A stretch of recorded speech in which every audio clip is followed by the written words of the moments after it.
You can't shake hands with a closed fist.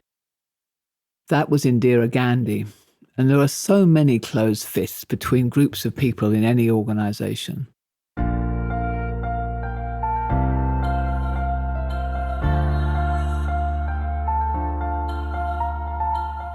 This is Walking Your Talk, a personal development podcast about leadership, authenticity and courage. I'm Carolyn Taylor, and I've spent my life working with leaders in organisations on how to change their culture. But this is much more personal.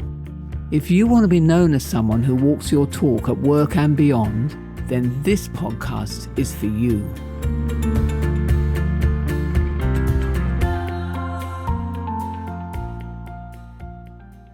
You know that thrill you feel when you discover a new angle or a new way of looking at the world that causes you to see things a bit differently? I remember getting it when I first learnt Myers-Briggs and saw how and why other people were different from me in the way that they thought. I remember getting it the first time I went on a silent meditation retreat and experienced that everything that was going on inside of my head was just a story, that there was no absolute truth. And I got it when I started experimenting with how the interplay between roles in an organisation impacted trust and culture.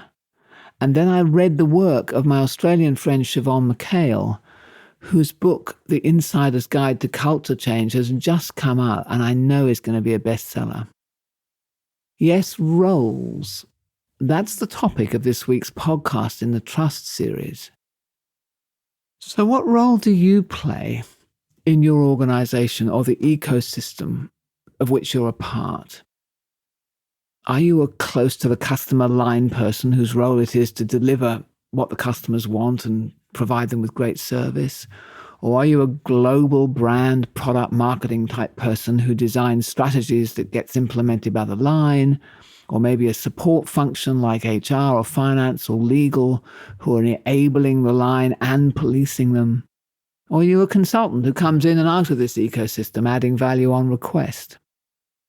What I've found is that there is a dynamic that plays out between each of those roles, patterns of behaviours and beliefs about each other, which lead to both mistrust and later on get exacerbated by that mistrust and actually become a foundation of the culture. Now, I know that I like to think of myself as a person, and only very occasionally will I think of myself as a role. It all feels a bit kind of impersonal. But what I've come to realize is that my thinking of myself more as a role that I'm playing actually is shedding new light. It gives a different lens to see things through, and there's actually less an ego involved. So it's easier to have honest conversation with others because they have less ego involved as well. Those of you who are regular listeners to this podcast may recall that once before I talked about my first experience of seeing a musical improvisation group who came to do a performance at a client's conference. And I was amazed when they debriefed afterwards how clear they were about this concept of who plays what role.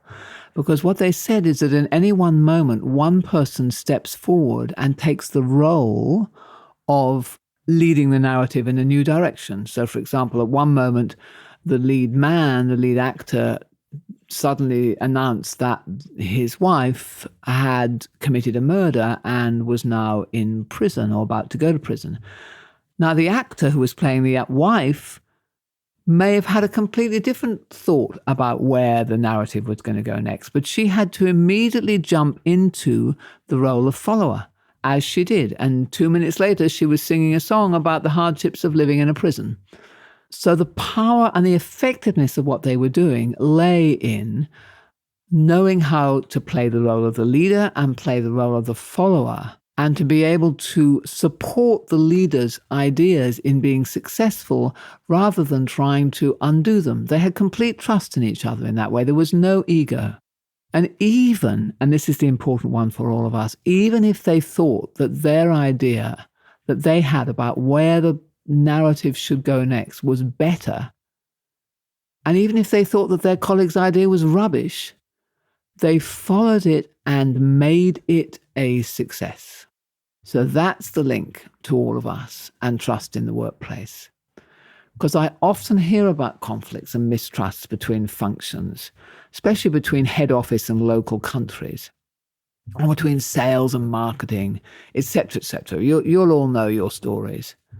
And I've started to work much more on roles and with roles, and I find it really helps trust to increase. Because what I see happen is that when there are interdependencies, and in almost every role there are dependencies on other people over whom we have no authority, we often look at what those people are doing and think, I could do that much better. They're not listening to what we need. Or even worse, they're incompetent or they're stupid. Now, not all the people all the time do that, but I bet you've had thoughts from time to time of that nature, and I know that I have. And so sometimes if we can, we'll either take the work off them or we'll ignore what they're doing and do our own thing. And this has got costs. There's duplication of effort. There's challenges with then having global brand consistency, for example, if it's about local people not doing whatever they're doing within a global framework. But underneath all, what it does is it causes the trust to break down even further, and that then impacts all sorts of other activities that those different roles might have to play. So here's my invitation to us all, and it will contain the exercise for this week. What if instead of spending time thinking and often behaving as if we knew best, even if we really do know best, factually we can prove that we know better, that we put our effort into making the decision and the activities that were put in place by the person whose job and role it is to do that task, the most successful that it can be.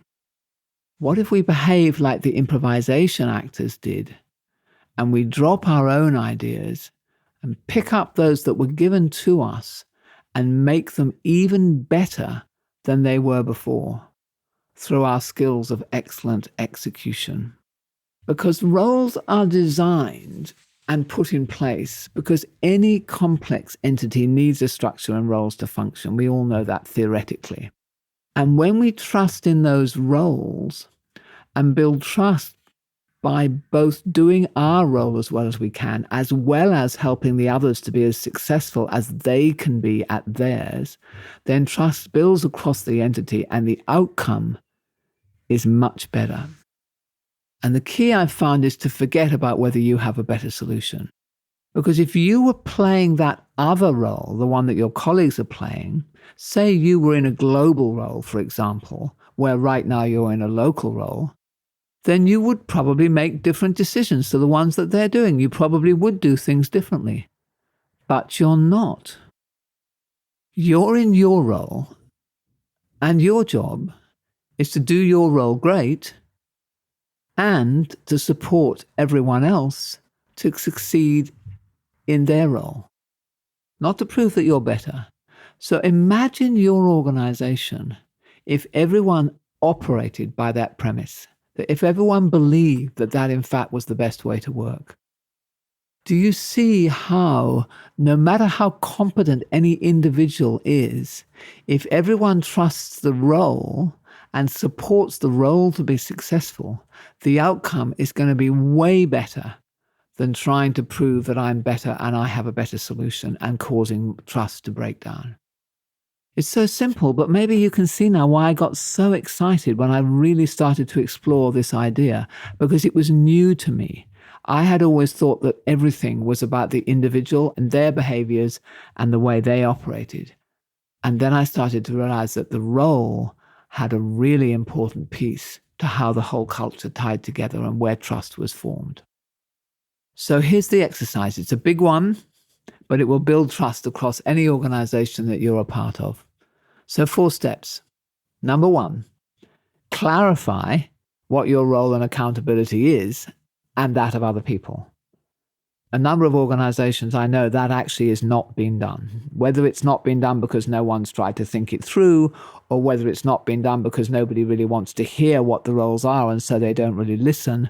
But you have to go through a process where people really do get, okay, this is my role and this is yours.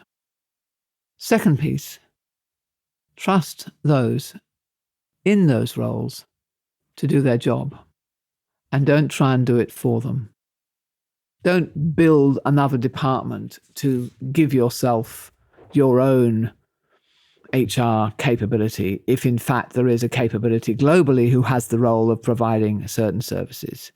Help that role be successful.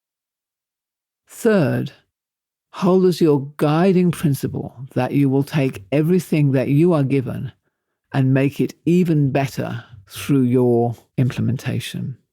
Help others to succeed. And fourth, if you do have concerns about the capability of others to do their role, and I don't want to be crazily optimistic now, of course there are going to be people in roles who are incompetent, then raise this separately through your boss, through whatever channel is the way you want to raise it. Don't use it as a reason to sabotage their work further. Does that make sense? So yes, raise things if you think there's incompetence, but don't use it to sabotage their work in the current moment. So this exercise is a big one, but oh boy, will it build a culture of trust in your company. Could take you months to work on this one, but get started next week on one or two of those 4 steps. Clarify the role, trust those who do it to do their job. Take everything you do and make it better. And if you have concerns, raise them separately. So in this and the last 2 episodes, I've been exploring what it means to trust others. Next week, I want to explore what it takes to be trustworthy oneself. So do join me then in this ongoing exploration of trust and the role it has in making workplaces better, helping you to be a better person, and building great cultures and great outcomes. Until next week, thank you and goodbye.